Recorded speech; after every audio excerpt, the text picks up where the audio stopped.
different for thought, for sake of discussion. Would you think that it is more related to the vicinity of the situation, like how close you are to the situation? So, for example, let's say even if you're not face to face with your sibling, you're just talking to them on the phone, and he or she says something happened and they were hurt, and their ribs were hurting, they couldn't move or something, and you instantly feel the pain, that hurts, because you lived with them for 20-25 years. But you see on TV, some guy is mugged by some idiot, and then you're like, what's that? That happens every day. Go on. Alright. But when you're walking in the mall, you see a small kid walking, and she's walking towards a spot. You know she's going to fall. Even though she's some stranger, you run, okay, to stop the kid, because you're close to the situation. You are close to your sibling. You were never close to the guy on the TV. So do you think, is that the reason? So the eventual root question becomes, if you want to feel something that's remotely happening, then you have to get yourself close to that situation, or imagine yourself close to the situation. And how can you do that? Would that be the question? I understand your question to be whether the closeness, the actual either relationship closeness or physical closeness to the suffering is significant, and whether or not you can be touched by it. Is that right? Yeah, like even physical closeness or relativity to the situation. Yeah, and I think this is something that you can look at within yourself as you are beginning to notice, which is one of the first steps, is to begin to notice what happens in your mind when you see the story on the news about the guy being mugged. What happens? What do you think to not feel it?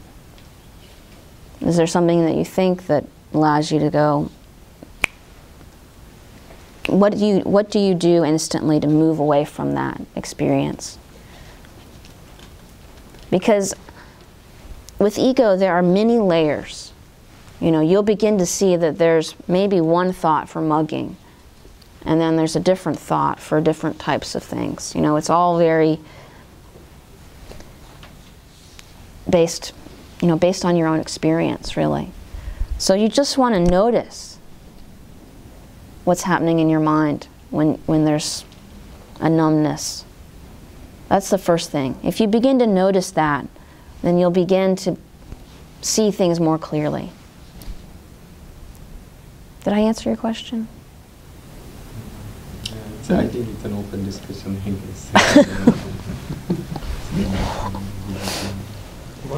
The one thing that occurs to me is I think we assume that numbness is a natural state. I think we assume in this day and age that when we hear about somebody we don't know being brutally attacked, that of course we'll be numb, because we're so accustomed to it. We know how to do it like that. And it is not the natural state of the heart to be numb. We have to learn how. We have to practice. We have to meditate on numbness, which we have all done for decades. Yes, we're taught. We're taught to be numb. And I think a lot of times, you know, we're taught to not cry, right? A lot of us were told to stop crying, right? But a heart that's open is going to cry, and it's going to hurt. I noticed with the numbness thing that I was originally numb when I read the article. And even when I watched a shorter video of Obama talking about it. The moment the numbness went away is actually when I was hearing people who were directly involved, a video of the people who were directly involved with the incident. And when I saw their face of pain, that's when it was allowed to come in and really impact me, and that's when I started to tear up. The article was kind of, oh, I'm just reading something, you know, it's another story, until it's not. It's really interesting. It really is, because like she noticed how she felt as she was going, you know. And I think most of us, we don't. We just, you know, we go about our business, go about our lives, and we don't notice. But it's interesting, you know, we have these different ways that eventually things like this can break through. But a lot of times, you know, what happened in Oregon just 5 days earlier, I bet many of us didn't feel anything, I would guess. I know I thought, oh, this is too bad, but moved on. That was my experience. I think for me, listening to you talk, there's been moments when, you know, where you do let it in. You know, like I was reading about just, you know, to take recent accounts, the father talking about his daughter, you know, that was shot, and finding out, you know, at the fire station that she was indeed gone. And you let it in, and it's just,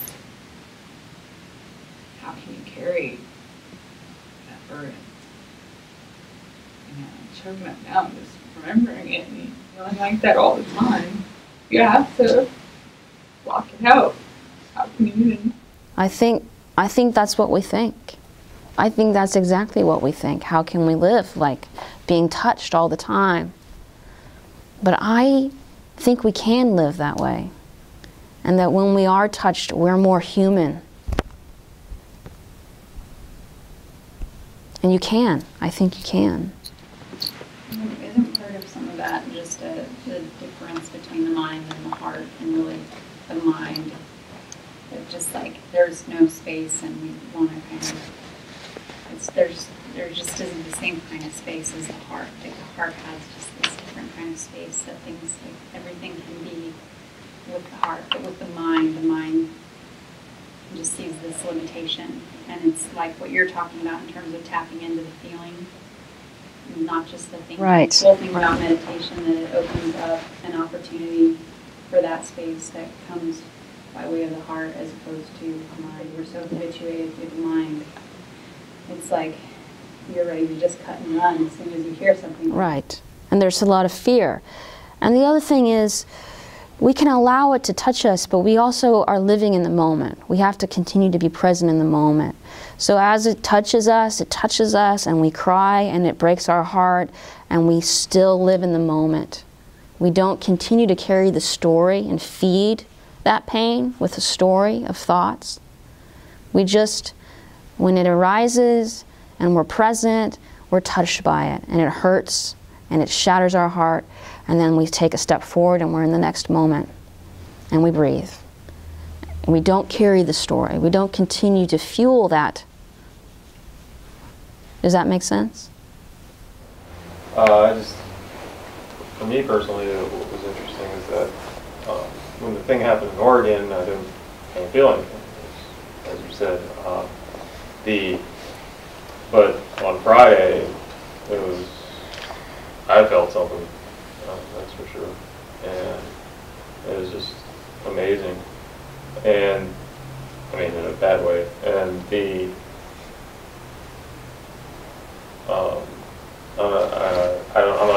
don't know why. For maybe because this event was so horrific that I don't know how you can not feel anything. And what really brought it home was watching that video, though, and when Obama was talking about naming the names, you could hear the people crying out. Yeah. And coming right out of that screen. And that made it extremely real. Yeah, thank you. No. Listening to you, I think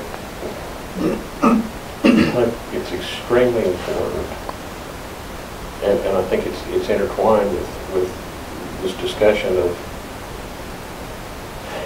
you know, how can we do this? I mean, how can we open? I mean, would we weep constantly? And I think the answer to that is no, because I think you made a critical point that we block out the light as well as the darkness. and trying to protect ourselves from the darkness, we block out the light. And I think in the past several days, one of the most remarkable things I've ever seen was the father of Emily Parker asking people for compassion for the families of all the victims. And then he asked for compassion for the family of the shooter. That is remarkable.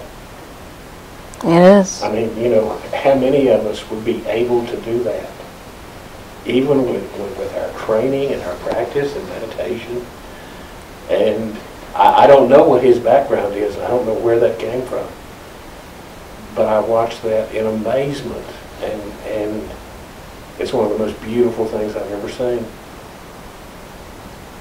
And that, when we open, we're open to that as well. That's right. As all the pain and the tragedy. So, any final thoughts, comments, questions? And so I'd like to share something that has come up for me in the past week. I've had several deaths in my family in the past week, and one of them being my father. And I'm in Connecticut. I'm down here visiting for the funeral, my dad's funeral. And we buried him last Thursday, and it's such a complex relationship with my dad, and for years and years and years we fought and fought. You know, we had all kinds of difficulty. I remember being at the funeral on Thursday last week and just sitting there next to my sisters and asking myself, why don't I feel anything? You know, just, there's nothing there. It almost felt dead. And I came here Sunday morning to sit, and pretty much spent the entire hour and a half crying. All I had to do was get into the shamatha practice, and up it came. And I guess I mentioned that a lot of other things came, not just sadness, a lot of memories that I had forgotten about. Yeah. From my childhood. And I guess I bring that up as an encouragement to practice. And I practice quite a bit at home and very involved in the center at home. I never thought I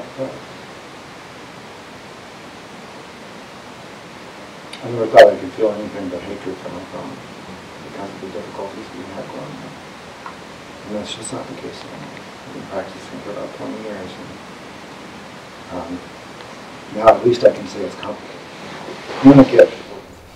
Yes. It is a gift. These teachings are a gift. Thank you.